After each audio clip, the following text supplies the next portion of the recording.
ormas lain atau mazhab lain, dulu tertariknya karena melihat NU itu kampungan. Ada orang misalkan dari orang kaya, dari orang berpangkat, anaknya mau masuk NU malu, kampungan, deso, maka mereka tidak masuk NU, masuk yang lain. Ternyata setelah lama di sana, mereka merasa gersang, merasa kering. Orang no papanya terangkai lagi, gak ada papanya di sini. Kemudian mencari isi daripada kekosongan itu. Itu dalam teori pendidikan namanya das ich dan das über ich. Ada orang sudah kaya, direktur perusahaan, terhormat, tetapi hatinya kosong karena tidak ada spiritual, tidak tarbiyah ruhiyah, dicari di organisasinya tidak ada. Kemudian carilah di luar ormas mereka. Itu NU harus siap menerima pelarian-pelarian orang yang tidak puas dengan ormas-ormas mereka.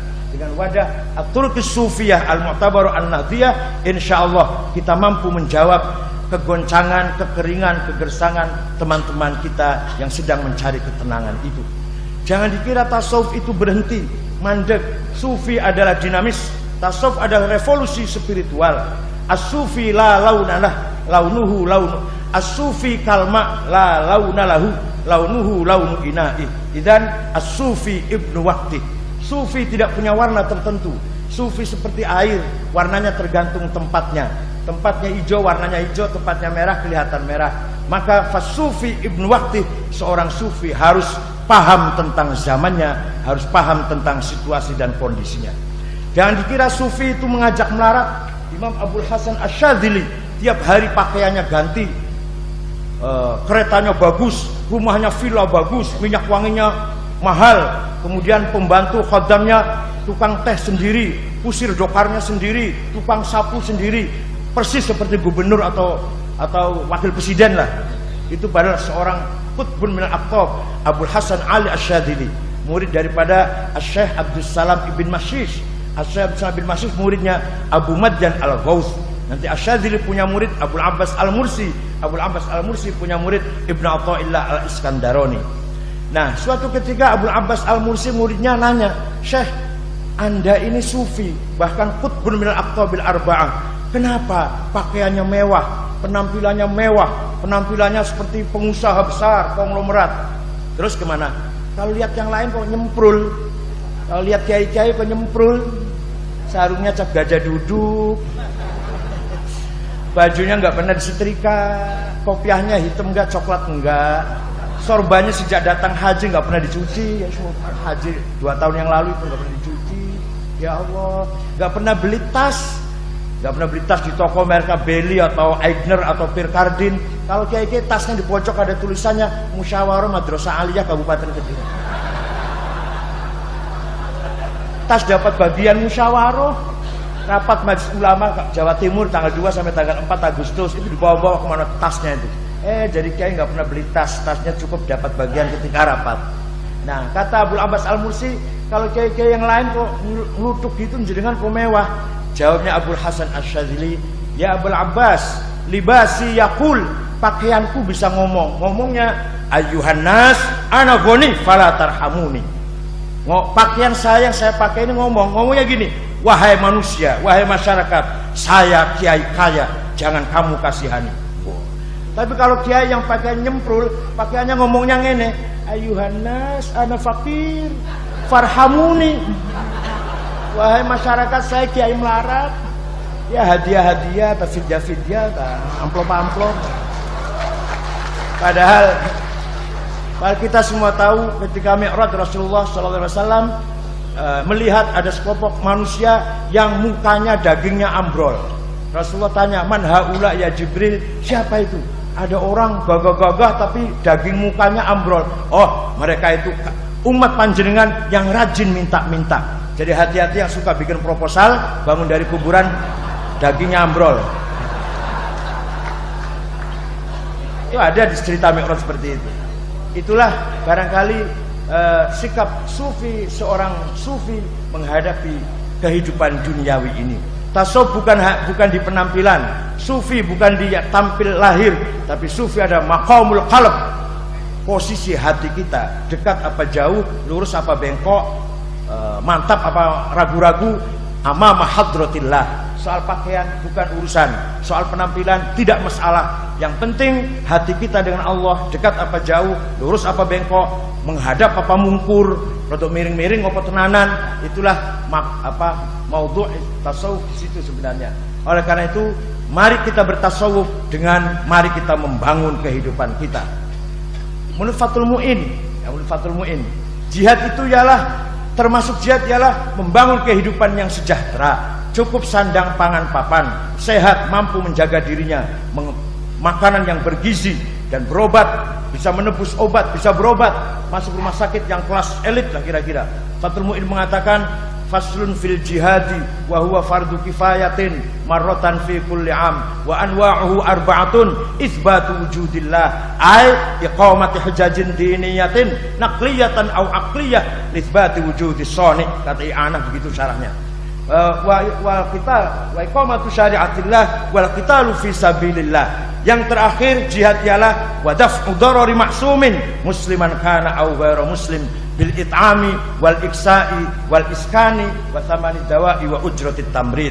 Termasuk jihad yang nomor 4 ialah mari kita membangun kehidupan yang wajar, cukup pangan, cukup sandang, cukup tempat tinggal dan mampu wa thamani dawa'i, beli obat, wa ujratit tamrid dan kos kesehatan. Itu prinsip jihad Fathul Mu'in yang kita baca di Lirboyo. Rujuknya angel dulu, rujuknya paling angel dulu. Rian yang ngajar saya Kiai Aziz Fathul Mu'in, kadang-kadang Kiai Ilham kalau Kiai Aziznya goib.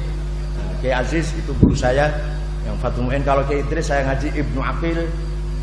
Kalau Kiai Marzuki saya ikut Ihya tafsir apa? Jalalain kalau pagi, Ihya Bada Isya tapi nggak aktif karena bangunnya siang. Lah piye ora awan ngantri aduse ku lho. Ayo, sumurnya cuma 3, santri waktu itu 2.500. Pasti ngantri 1 jam, nggak bisa suruh bangun cepat, datang tepat nggak bisa, pasti terlambat. Nah, karena bangunnya juga terlambat, jadi ngantrinya. Hadirin yang kula hormati, kita harus percaya diri bahwa kita ala thoriqil haq, kita lah yang on the right track, kita yang di atas rel yang benar. Kita mengikuti mazhab ahli sunnah wal jamaah yang didirikan oleh Imam ahli sunnah Abul Hasan Ali al-Ash'ari yang wafat tahun 234. Beliau punya karangan Maqalatul Islamiyyin, Al-Ibana, Al-Risalah ila Ali Thagr, Al-Luma. Imam Ash'ari wafat diganti oleh muridnya Abu Abdillah Al-Bahili. Al-Bahili wafat diganti muridnya Abu Bakar Al-Baqillani. Kitabnya Al-Insaf, At-Tamhid, Al-Bayan, Al-I'jaz. Baqillani wafat punya murid Abdul Malik Imamul Haramain Al-Juwaini. Kitabnya Lataiful Isyarat, Al-Kafiyah fil Jadal, Ghiyathul Umam, Al-Arba'in fi Usuluddin. Imam Haramain wafat punya murid yang luar biasa, Abu Hamid Muhammad bin Muhammad Al-Ghazali. Kitabnya Minhajul Abidin, Mishkatul Anwar, Ma'arijul Qudus ila Ma'rifatin Nafas, Ma'al-Madun li ghairi ahli, Ma'arijus Salikin, Minhajul Abidin, Adabuddin, dan yang spektakuler Ihya Ulumuddin, dan masih banyak lagi. Imam Ghazali punya murid Abdul Karim Asy-Syihristani, kitabnya Al-Milal wan Nihal, Musara'atul Falasifah, Nihayatul Iqdam fi Ilmil Kalam. Syihristani punya murid Muhammad bin Umar Fakhruddin Ar-Razi, yang kitabnya yang terkenal Mafatihul Ghaib fi Tafsir, 16 jilid, dan masih banyak lagi kitabnya Ar-Ruh, Asasut Taqdis, Al-Mahsul fi Ilmil Usul, Al-Mabahithul Masyriqiyah. Itulah kitab-kitab yang ditulis oleh Ar-Razi. Razi wafat punya murid Abduddin Al-Iji yang kitabnya namanya Al-Mawaqif 7 jilid fi Ilmil Kalam. Al-Iji punya murid Abu Abdillah Muhammad As-Sanusi yang punya kitab Al-Aqidatul Kubra yang menyempurnakan sifat sampai 20, yang menggagas sifat maknawiyah. Sejak Imam Ash'ari sampai Imam Razi sifat Tuhan hanya 13. Begitu Imam Sanusi ditambah kaunuhu qadiron, kaunuhu muridan, kaunuhu aliman, kaunuhu mutakalliman, namanya sifat ma'nawiyah. Itu yang punya ide itu Imam Abu Abdillah Muhammad As-Sanusi dalam kitabnya Al-Aqidatul Kubra. As-Sanusi punya murid Al-Baijuri yang punya kitab Jauhar Tauhid yang diterjemah bahasa Jawa oleh Kiai Soleh Darat Semarang. Al-Baijuri punya murid Ad-Dasuki, kitabnya Ummul Barahin. Ad-Dasuki punya murid Ahmad Zaini Dahlan. Banyak kitabnya, Syarah Julmiyah, Syarah Alfiyah, Syarah Mutamimah, dan lain-lain. Zaini Dahlan punya murid Ahmad Khotib Sambas Kalimantan Barat yang mempersatukan antara thariqah Qadiriyah dan thariqah Naqsyabandiyah. Thariqah Qadiriyah mengikuti Syekh Abdul Qadir Ibn Saleh Ibn Dus Al-Jailani, zikirnya jahri, digabungkan dengan thariqah Naqsyabandiyah yang didirikan oleh Muhammad Bahak Naqsyabansyah yang zikirnya khafi. Zikir jahri dengan zikir khafi dijadikan satu dalam kitabnya namanya Fathul Arifin. Itu orang Kalimantan Barat namanya Ahmad Khotib Sambas. Ahmad Khotib Sambas punya murid Muhammad Nawawi Banten. Nawawi Banten banyak karangannya antara Syarah Safinah. Jangan dikira itu kecil. Di dalam Syarah Safinah ada masalah yang sangat sulit untuk dipaham, yaitu ittiba'il ma'mum fi sunnah fi shalah lil imam. Ada 4 macam. Ikutnya makmum terhadap imam dalam sholat ada 4 macam. Fi'lan wa tarkan, fi'lan la tarkan, tarkan la fi'lan, la fi'lan wa la tarkan. Pahamu dewe lah orang. Imam Muhammad Nawawi Banten punya murid Mahfud Termas, Arsyad Banjarmasin, Abdus Somad Palembang, Khalil Bangkalan. Khalil Bangkalan pulang ke Indonesia, kemudian punya murid Hashim Asy'ari. Hashim Asy'ari kemudian berlanjut dan Abdul Karim Lirboyo, murid Ki Khalil Bangkalan.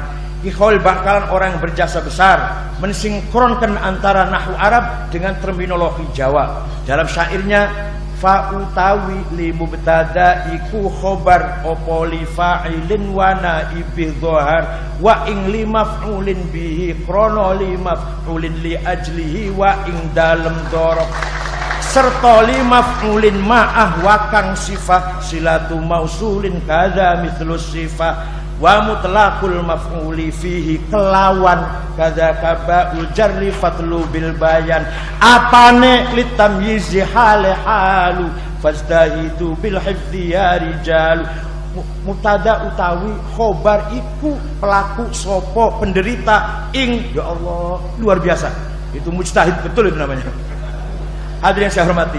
Kemudian Mahfud Termas punya murid Hashim Asy'ari. Hashim Asy'ari wafat diganti putranya Wahid Hashim. Wahid Hashim wafat diteruskan oleh putranya Abdurrahman Wahid. Abdurrahman Wahid diganti Hashim Muzadi. Hashim Muzadi diganti. Jadi kalau nanti di kuburan ditanyain mar robbuka, jawab saja rombongan Hashim Asy'ari. Selesai sudah. Bahkan nanti itu Debak mengatakan wasulusu ya'tuna bidzunubi wa khotoya idham, kan gitu kan, wa yara annahum yashhaduna an la ilaha illallah wa anna muhammadar rasulullah sallallahu alaihi wasallam.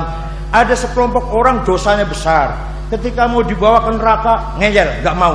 Kenapa? Karena saya cinta ulama. Loh, masa cinta ulama kok dosanya apa banget? Cinta ulama tuh ya minimal dosanya sedikit lah, amalnya dosanya kecil sedikit. Kok kamu dosanya besar banyak, amal solehnya nggak ada kok, ngaku cinta ulama. Apa buktinya?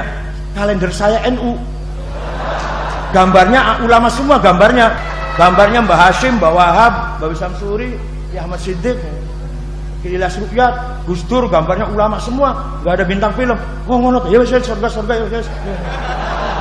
Wa ra'annahum minan nahdiyyin. Wah sudah. Di samping ya syahadun Allah dan Muhammad Rasulullah. Oleh karena itu, nah Imam Asy'ari karena 40 tahun menjadi aktivis Mu'tazilah, maka Imam Asy'ari gurunya orang Mu'tazilah. Guru namanya Abu Ali Al-Jubai. Abu Ali punya guru namanya Abu Hashim Al-Jubai. Abu Hashim gurunya Abul Huzail Al-Alaf. Al-Alaf gurunya Ibrahim An-Nazam. An-Nazam gurunya Amr bin Ubaid, pencipta ilmu balaghah. Amr bin Ubaid gurunya adalah pendiri Mu'tazilah Wasil bin Atha. Wasil bin Atha ini orang cerdas, pujangga, penyair. Sayang tidak bisa huruf R, ro itu nggak bisa. Tapi beliau kalau ceramah atau debat diskusi berjam-jam bisa menghindar R, nggak ketemu dengan ro bisa. Itu Wasil bin Atha. Wasil bin Atha muridnya siapa? Abu Hashim. Abu Hashim putra daripada Muhammad bin Sayyidina Ali dari istri kedua. Sayyidina Ali ketika Sayyidah Fatimah wafat, nikah lagi dengan perempuan namanya Khawlah binti Ja'far dari suku Bani Hanifah. Punya putra satu cerdas namanya Muhammad, sehingga dikatakan Muhammad bin Hanafiyah untuk membedakan dengan Sayyidina Hasan dan Husain. Itulah sekilas tentang Ahlus Sunnah wal Jamaah. Belum lagi kita bicara jaringan ulama yang dari barat ke sini.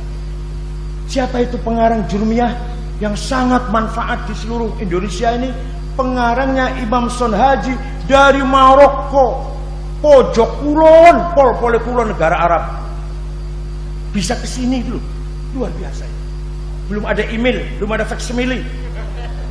Kok bisa semua ada di semua Indonesia belajar pertama kali nahwu kitab Jurumiyah, padahal pengarangnya pojok kulon. Ada lagi Dalailul Khairat, pengarangnya Sulaiman Al-Jazuli, juga dari Maghrib. Al-Bujairami Syarfatul Wahab, pengarangnya dari Chad. Chad itu Afrika Tengah, selatannya Libya, baratnya Sudan. Itu kota Bujairom di sana. Nah, Al-Bujairami dari situ. Kok kita tekonang kene, Masya Allah, luar biasa. Jadi dulu jaringan ilmu wal ulama baina syarq wal gharb lancar. Belum ada faksimile, belum ada email, belum ada televisi, belum ada radio, belum ada mesin cetak. Tapi tukar menukar antara ulama barat dan timur, ulama Jawa dan Arab lancar. Syekh Mahfud Termas punya karangan namanya Manhaj Dawin Nadhar fi ilmi mustalahil hadis ala syarh Alfiyah Lis-Suyuti. Sampai sekarang masih dibaca, buku wajib di jurusan hadis Universitas Al-Azhar Mesir. Karangan Mbah Yai Ihsan Dahlan, kakak Mbah Marzuki. Suatu ketika saya pergi ke negara Mali. Negara Mali itu dari sini 23 jam, yaitu baratnya Nigeria, timurnya Senegal, dan situlah Afrika Barat. Di sana saya 6 hari. Ketika malam Jumat di masjid ada pengajian orang tua-tua. Saya tanya pada yang antar saya, namanya Mustafa, keluaran Al-Azhar anaknya. Mustafa, ngaji apa itu? Tasawuf. Apa kitab yang dibaca? Sirajut Talibin. Saya pura-pura nggak ngerti. Karangannya siapa itu ya? Karangannya Ihsan bin Dahlan Al-Qadiri. Mustafa, bukan Al-Qadiri, Kediri Jampes. Luar biasa. Itu kitab dibaca di negara Mali, Afrika Barat. Syarah Minhajul Abidin.